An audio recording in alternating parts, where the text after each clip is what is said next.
Zero budget, pwede bang mangyari?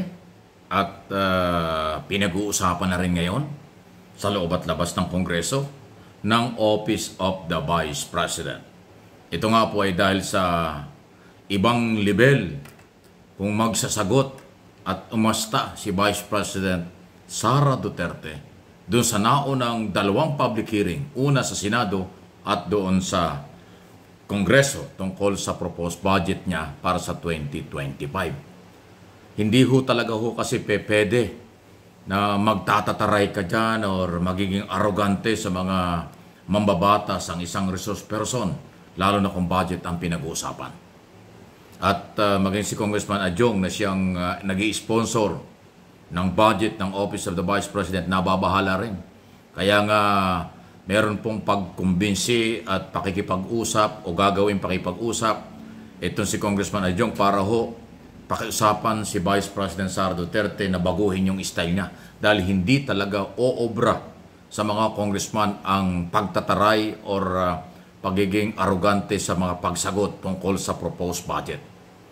Kasi kung mananatili po ang style ni Vice President Inday Sara sa kanyang treatment sa mga kongresista at senador, talagang yung zero budget pwede mangyari. Alam po ninyo, ang mga kongresista, pwede hong mag-propose ng zero budget o walang budget ang isang departamento o isang opisina ng pamahalaan pag hindi nakipag-coordinate ng maayos.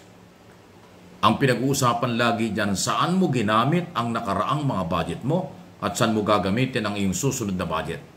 At pag hindi po yan nasagot ng maayos at naging pabalang ang mga sagot, naging wala sa lugar ang mga sagot, talaga hong magkakaroon ng problema. Kaya nga doon sa unang hearing pa lang, dinipir ipinagpaliban ang pag-approve Nagulat si Sara Duterte na biglang dinipir yung kanyang budget. Ganun po ang authority. Baka hindi alam ng kampo ni Vice President na iba ang level ng usapan sa national, Kongreso at Senado kaysa sa City Council sa Davao. Ang mga congressman ay kinatauhan ng taong bayan sa bawat distrito at marginalized sector. Kaya meron silang karapatan, busisiin, himay-himayin ang budget ng isang departamento o ahinsya ng gobyerno. At hindi pwedeng sila ang masunod. Yan po yan. Okay? Kaya sana magbago. Kayo po ng mga taga-suporta ni Duterte, kayo po ng mga DDS, tuwan-tuwa kayo sa attitude ni Sara Duterte. Delikado po yan. Hindi pwedeng sumuko ang Kongreso at Senado para lang ho sa attitude ng isang humihingi ng budget. Hindi aaproban ang budget ng Office of the Vice President kung hindi makikipagtulungan. Kaya sana yung schedule na September 10 na muling budget hearing ng Committee on Appropriation ay mag-iba na ang pananagot o pagsagot sa mga tanong ng congressman. Dahil uulit-ulitin ang issue sa pork barrel tuloy, confidential fund at intelligence fund. At yung 10 million na gagastusin para doon sa kanyang libro na isang kaibigan. Malayo kasi yung isang kaibigan sa kanyang attitude Ganun ang dating. Okay? So, hindi ho talaga pwede yung ganun. Kung yung magugunita doon sa unang hearing, ayaw sumagot ni Sara Duterte sa mga tanong ng congressman. At humihingi pa siya ng kopya ng rules ng komite na hindi naman pwedeng ibigay sa resource person. Tapos nag-demand pa rin siya na palitan daw yung presiding officer ng chairman ng Committee on Appropriation. Ay, isipin ho. Kaya hindi pinalampas ni Congressman Kimbo ng Marikina dahil siya yung vice chairman at nagpipreside. Walang karapatan ang resource person na mag-request ng palitan ang presiding officer. Mukhang ibang level talaga ho ang dating. Parang ang dating po ni Inday Sara sa pagharap sa Kongreso at Senado, merong punong-puno ng galit yung kanyang sarili. Na kapag tinanong siya, ayaw niya sumagot. Aba, paano ka bibigyan ng pera kung ayaw mo makipag-coordinate? Delikado yan. Kaya abangan ninyo, pag nagmatigas si Sara Duterte sa kanyang pagsasalita at pagsagot sa mga tanong, malaki ang posibilidad na ma-zero budget. Pag sinabing zero budget, mawawala ng budget ng Office of the Vice President, pati sweldo ng mga empleyado maaapektuhan. Kaya kayo mga empleyado ng Office of the Vice President, pakiusapan nyo si Inday Sara na rumispeto sa Kongreso at sa Senado. Dahil kung hindi, madadamay kayo.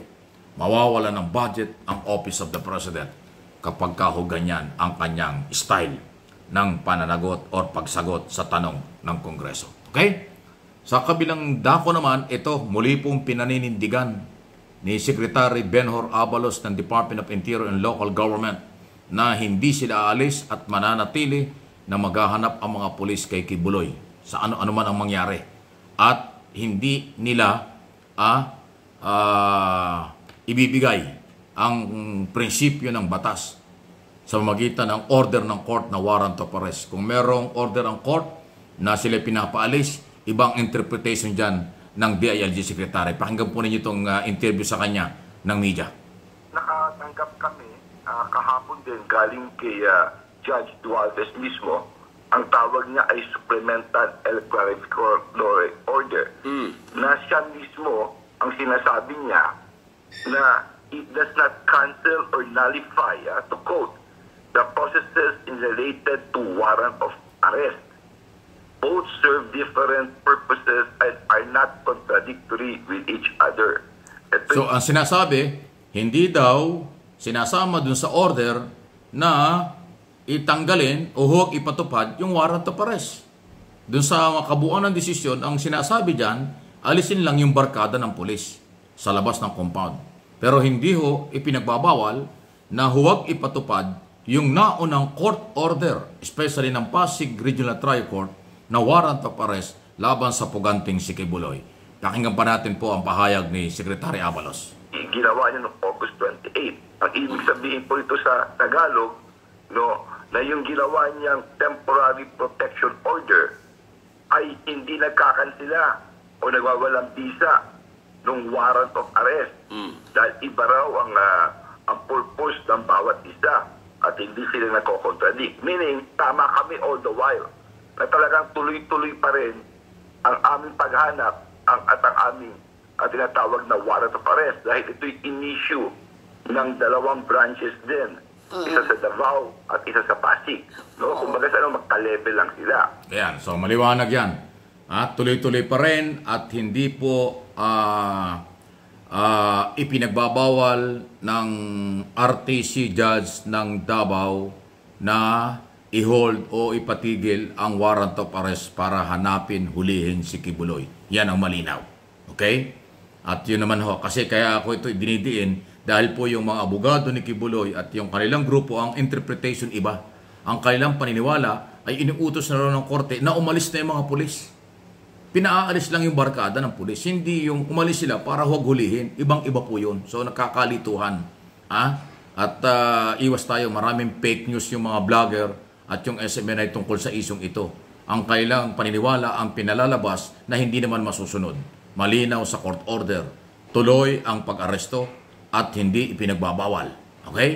Kung hindi nyo naintindihan yan, problema nyo yan ng mga followers, supporters ni Kibuloy.